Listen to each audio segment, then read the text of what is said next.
ഡ്രഗ്സിൻ്റെ 3 വ്യത്യസ്ത പേരുകളെക്കുറിച്ചാണ് നമ്മൾ പഠിച്ചിട്ടിരുന്നത്. We had already seen about chemical name.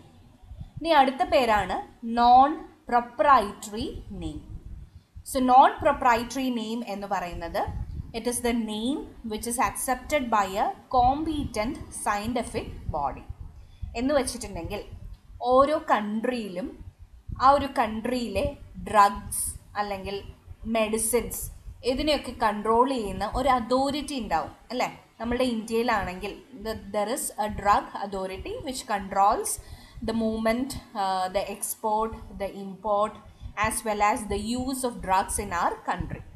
So നമ്മളുടെ കൺട്രിയിലെ ഒരു അല്ലെങ്കിൽ ഏതെങ്കിലും ഒരു കൺട്രിയിലെ കോമ്പീറ്റൻ്റ് ആയിട്ടുള്ള ഒരു സയൻറ്റിഫിക് ബോഡി അംഗീകരിക്കുന്ന പേരാണ് non proprietary name.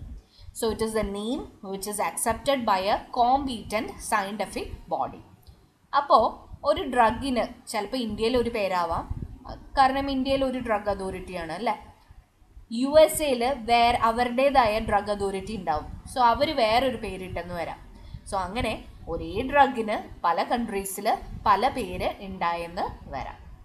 For example, മെപ്പിരിഡിൻ എന്ന് പറയുന്ന ഡ്രഗ് USA മെപ്പിരിഡിൻ എന്നറിയപ്പെട്ടാലും ഇന്ത്യയിൽ അതിൻ്റെ അല്ലെങ്കിൽ UK അതിൻ്റെ പേര് പെത്തിഡിൻ എന്നാണ്. So non-proprietary name, it is the name which is accepted by a competent scientific body. One of the example is meperidine, which is known in USA, is known as pethidine in UK as well as in India. ഇനി അടുത്തതാണ് proprietary name. Proprietary name എന്ന് പറയുമ്പോൾ ഇപ്പോൾ ഒരു drug പല companies manufacture ചെയ്തെന്ന് വരാം. Example, നമ്മൾക്ക് ഇപ്പോൾ ബിസ്ക്കറ്റ്സ് ഗുഡ് ഡേ അവൈലബിൾ ആണ്. അതുപോലെ തന്നെ പല തരത്തിലുള്ള കമ്പനീസ് പ്രൊഡ്യൂസ് ചെയ്യുന്ന ബിസ്ക്കറ്റ്സ് അവൈലബിൾ ആണ്.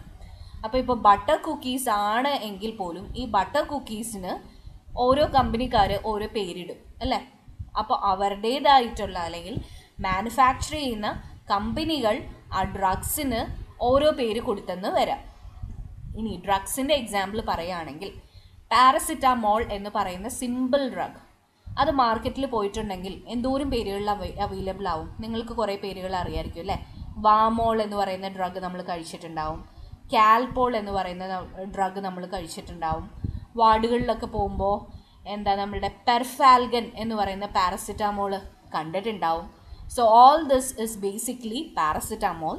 പക്ഷേ ഓരോ കമ്പനിക്കാരും അവർക്ക് ഇഷ്ടമുള്ള രീതിയിൽ ചില പേരുകൾ കൊടുത്തിട്ടുണ്ടാവും.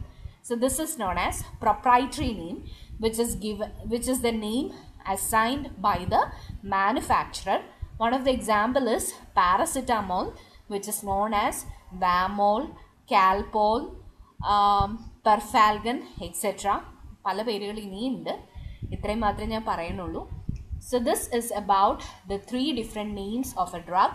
കെമിക്കൽ നെയിം എന്ന് പറയുമ്പോൾ അതിൻ്റെ കെമിക്കൽ കോമ്പിനേഷനെ ഡിസ്ക്രൈബ് ചെയ്യുകയാണ് ചെയ്യുക. For example, propanolol, which is known as propan-2-ol. Yet another example is paracetamol എന്ന് പറയുമ്പോൾ it is acetaminophen, which is the chemical structure. Non-proprietary name എന്ന് പറയുമ്പോൾ it is the name which is accepted by a competent scientific body. Some of the examples are meperidine, which is known in USA, is known as pethidine in UK and India. Proprietary name, which is the name assigned by the manufacturer. One of the example is paracetamol, which is known by different names as Vamol, Calpol, Perfalgan, etc. Now we'll see one more thing in today's class, which is factors governing the route of drug administration. ഒരു drug പല രീതിയിൽ കൊടുക്കാം അല്ലേ. നിങ്ങൾ ഏതൊക്കെ രീതി കണ്ടിട്ടുണ്ടാവും? ഓറലായിട്ട് കൊടുക്കുന്നത് കണ്ടിട്ടുണ്ടാവും, IV ആയിട്ട് കൊടുക്കുന്നത് കണ്ടിട്ടുണ്ടാവും, IM ആയിട്ട് കൊടുക്കുന്നത് കണ്ടിട്ടുണ്ടാവും, സബ്ക്യൂട്ടേനിയസ് ആയിട്ട് കൊടുക്കാം, ഇൻട്രാഡെർമലായിട്ട് കൊടുക്കാം. ഇനിയിപ്പോൾ നമ്മളുടെ കീമോതെറാപ്പിയിലൊക്കെ നട്ടലിലേക്ക് ഡയറക്റ്റ് കുത്തി വെക്കുന്നു എന്ന് കേട്ടിട്ടുണ്ടാവും അല്ലേ. ഇൻട്രാതീക്കലായിട്ട് കൊടുക്കാം. സോ അങ്ങനെ പല രീതിയിൽ ഒരു ഡ്രഗ് കൊടുക്കാം. ഇനി ഈ ഡ്രഗിനെ എങ്ങനെയാണ് ഒരു പേഷ്യൻറ്റിന് കൊടുക്കേണ്ടത് എന്ന് തീരുമാനിക്കാനായിട്ട് we have different factors. ഈ factors എന്തൊക്കെയാണ് എന്ന് നമുക്ക് കാണാം. The first is physical and chemical properties of the drug. So ഓരോ ഡ്രഗിനും അതിൻ്റേതായ ഫിസിക്കൽ ആൻഡ് കെമിക്കൽ പ്രോപ്പർട്ടി ഉണ്ടാവും. ആ പ്രോപ്പർട്ടി അനുസരിച്ചാണ് ആ ഡ്രഗ് ഏത് രീതിയിൽ കൊടുക്കണം എന്ന് തീരുമാനിക്കുക. ഫോർ എക്സാമ്പിൾ, ഗേഷ്യസ് സ്റ്റേറ്റിൽ അവൈലബിൾ ആയിട്ടുള്ള കുറേ ഫോം ഓഫ് ഡ്രഗ്സ് ഉണ്ടാവും. സോ നമ്മൾക്കത് IV കൂടെ കൊടുക്കണം എന്ന് വിചാരിച്ചാൽ കൊടുക്കാൻ പറ്റുമോ? ഇല്ല. അതിൻ്റെ ഫിസിക്കൽ പ്രോപ്പർട്ടി അതിന് അനുവദിക്കില്ല. So we have to given through inhalation route. So that is basically the physical and chemical property of the drug. So based on the physical and chemical property of the drug can be administered only through a certain route. One of the classic example is drugs which are available in gaseous states like oxygen is to be administrated through inhalational route. ഇനി അടുത്തതാണ് site of desired action. So ഏത് ഏരിയയിൽ, ബോഡിയുടെ ഏത് ഏരിയയിലാണോ ഈ drug പ്രവർത്തിക്കേണ്ടത് അതനുസരിച്ചായിരിക്കും ആ ഡ്രഗിനെ നമ്മൾ കൊടുക്കുക. ഫോർ എക്സാമ്പിൾ, നമ്മളുടെ കാലിൻ്റെ അറ്റത്തൊരു ചെറിയ മുറിവുണ്ട്. ആ മുറിവിലാണ് ഈ ഡ്രഗ് ആക്ട് ചെയ്യേണ്ടത് എന്ന് വെച്ചോ. നമ്മളത് ഇൻഹലേഷൻ വഴി കൊടുത്താൽ അങ്ങോട്ട് എത്തുമോ? ഇല്ല. പിന്നെ ഓറലായിട്ട് കൊടുത്തിട്ടുണ്ടെങ്കിൽ എന്താ പറ്റുക? ഫുൾ ബോഡി ഡിസ്ട്രിബ്യൂട്ടഡ് ആവും. അതിൻ്റെ ആവശ്യമുണ്ടോ? ഇല്ല. ഒരു ചെറിയ മുറിവ അല്ലേ, അതും കാലിൻ്റെ അറ്റത്ത്. അപ്പോൾ നമ്മൾ എന്താ ചെയ്യുക?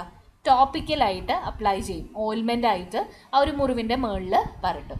So that is the site of desired action based on the area or the site where the drug is to act decides the route of drug administration. For example, if we have a simple wound, the drug can be applied topically. ഇനി അടുത്തതാണ് the rate and extent of absorption of drug from different routes. So ഓരോ ഡ്രഗും ഓരോ റൂട്ടിൽ കൂടെ കൊടുക്കുമ്പോൾ പല റേറ്റിലും അതുപോലെ തന്നെ പല രീതിയിലുമായിരിക്കും അബ്സോർബ്ഡ് ആവുക. ഫോർ എക്സാമ്പിൾ, നമ്മളിപ്പോൾ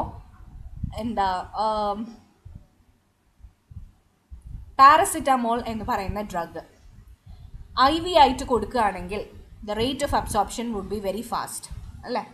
അതുപോലെ തന്നെ മാക്സിമം അബ്സോർബ് ആവുകയും ചെയ്യും.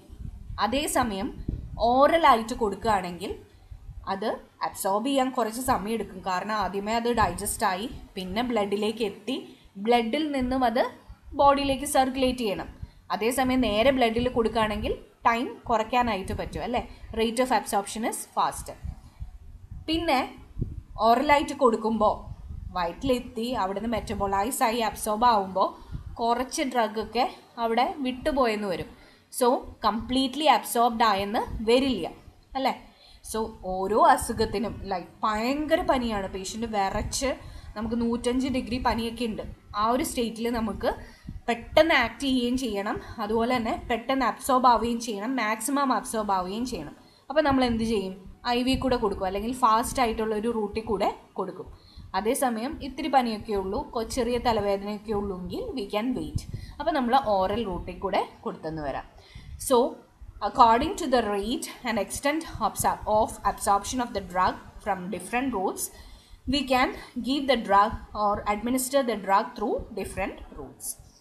The next is the effect of digestive juices and first pass metabolism of the drug. So ചില ഡ്രഗ്സ് നമ്മൾ ഓറലായിട്ട് കൊടുക്കുകയാണെങ്കിൽ അത് നമ്മളുടെ വയറ്റിലെ ഗ്യാസ്ട്രിക് ജ്യൂസുമായിട്ട് കോണ്ടാക്റ്റ് വരുമ്പോൾ അത് നശിച്ചു പോയെന്ന് വരാം. അതുപോലെ തന്നെ there is A thing which is known as first pass metabolism. First pass metabolism എന്താണെന്ന് വരുന്ന ക്ലാസ്സുകളിൽ ഞാൻ പഠിപ്പിക്കാം.